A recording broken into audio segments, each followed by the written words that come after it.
Ibu, saudara-saudara yang dikasihi Tuhan, selamat pagi, selamat bertemu kembali. Mari kita memuji dan memuliakan nama Tuhan lewat renungan harian Jumat tanggal 19 Maret 2021. Kita bernyanyi dari buku Wende nomor 238 ayat 1 dan ayat 2. Ihuttonau sude hamo.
Kita berdoa. Terima kasih Allah Bapa di sorga yang senantiasa memberkati kehidupan kami hingga pada hari ini. Kami memuji memuliakan nama Tuhan lewat renungan harian. Kami mau mendengarkan firman Tuhan untuk menuntun kami agar iman kami semakin bertumbuh di dalam Tuhan. Hanya di dalam Yesus Kristus kami berdoa dan bersyukur. Amin. Bapak Ibu saudara-saudara yang dikasihi Tuhan, firman Tuhan yang menjadi nats bacaan diambil dari kitab Keluaran 30 dimulai dari ayat 1 hingga ayat 10. Begini dikatakan di dalam firman Tuhan mengenai mezbah pembakaran ukupan. Haruslah kau buat mezbah tempat pembakaran ukupan. Haruslah kau buat itu dari kayu penaga, sehasta panjangnya dan sehasta lebarnya, sehingga menjadi 4 persegi. Tetapi haruslah 2 hasta tingginya. Tanduk-tanduknya haruslah seiras dengan mezbah itu. Haruslah kau salut itu dengan emas murni, bidang hastanya dan bidang-bidang sisinya sekelilingnya, serta tanduk-tanduknya. Haruslah kau buat bingkai emas sekelilingnya.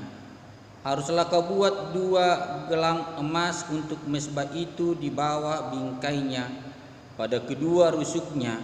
Haruslah kau buat gelang itu pada kedua bidang sisinya. Dan haruslah gelang itu menjadi tempat memasukkan kayu pengusung, supaya dengan itu mezbah dapat diangkut. Haruslah kau buat kayu pengusung itu dari kayu penaga, dan kau salutlah dengan emas. Haruslah kau taruh tempat pembakaran itu di depan tabir penutup tabut hukum, di depan tutup pendamaian yang di atas loh hukum, di mana aku akan bertemu dengan engkau. Di atasnya haruslah Harun membakar ukupan dari wangi-wangian tiap-tiap pagi. Apabila ia membersihkan lampu-lampu, haruslah ia membakarnya. Juga apabila Harun memasang lampu-lampu itu pada waktu senja, haruslah ia membakarnya sebagai ukupan yang tetap di hadapan Tuhan di antara kamu turun-temurun. Di atas mezbah itu janganlah kamu persembahkan ukupan yang lain, ataupun korban bakaran, ataupun korban sajian, juga korban curahan, janganlah kamu curahkan di atasnya. Sekali setahun haruslah Harun mengadakan pendamaian di atas tanduk-tanduknya dengan darah korban penghapus dosa, pembawa pendamaian haruslah ia sekali setahun mengadakan pendamaian bagi mezbah itu di antara kamu turun-temurun. Itulah barang maha kudus bagi Tuhan. Demikian firman Tuhan. Bapak Ibu, saudara-saudara yang dikasihi Tuhan, yang menjadi nats renungan kita diambil dari kitab Mazmur 32 ayat 8. Aku hendak mengajar dan menunjukkan kepadamu jalan yang harus kau tempuh. Aku hendak memberi nasihat, mataku tertuju kepadamu. Di bahasa Batak didok, huparrohai jala hupodai peho, taringo tudalan sidalananmu, wiring-iring peho, dohot pamereng ni mataku. Aku hendak mengajar dan menunjukkan kepadamu jalan yang harus kau tempuh. Aku hendak memberi nasihat, mataku tertuju kepadamu. Demikian firman Tuhan.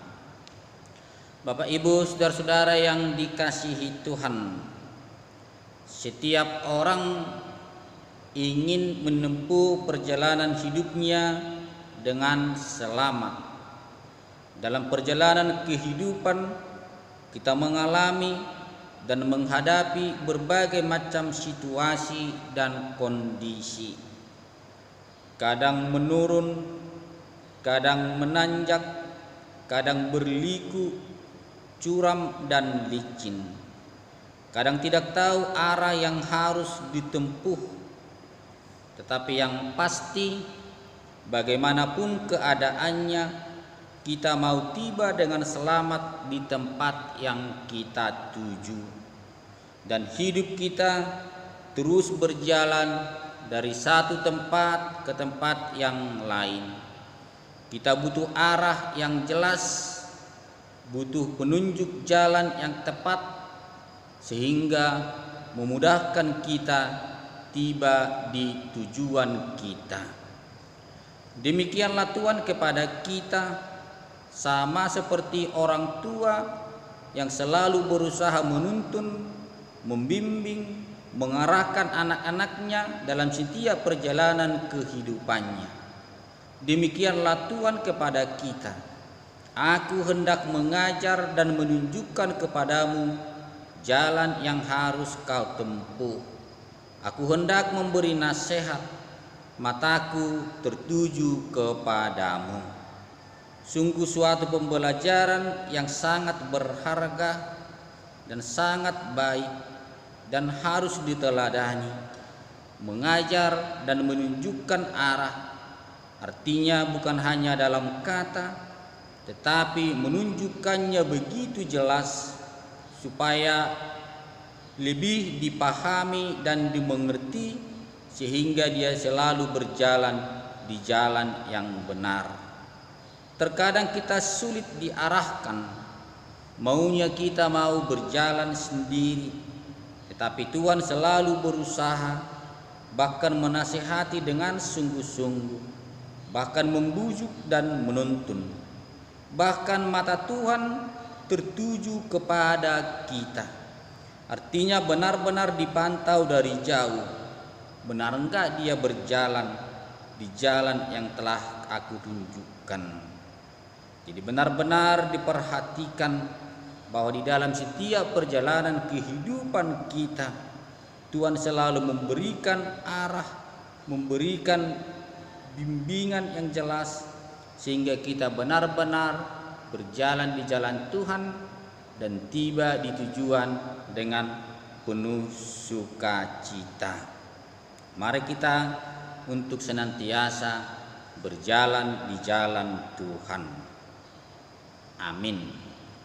Bapak Ibu Saudara yang dikasihi Tuhan, kita kembali bernyanyi dari buku Wende nomor 753 ayat 1 dan ayat 2. Di pardalanan Yesus di Jolokku.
Terima kasih Allah Bapa di sorga yang senantiasa menuntun kami di sepanjang kehidupan kami hari lepas hari.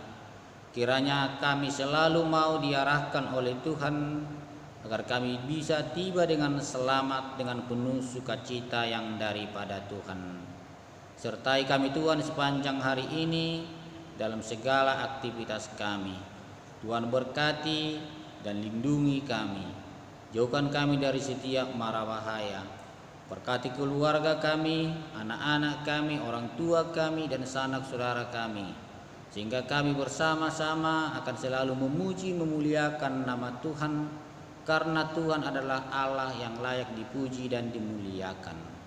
Hanya di dalam Yesus Kristus kami berdoa dan bersyukur. Amin. Anugerah Tuhan kita Yesus Kristus, kasih setia dari Allah Bapa, persekutuan Roh Kudus kiranya menyertai kita sekalian. Amin.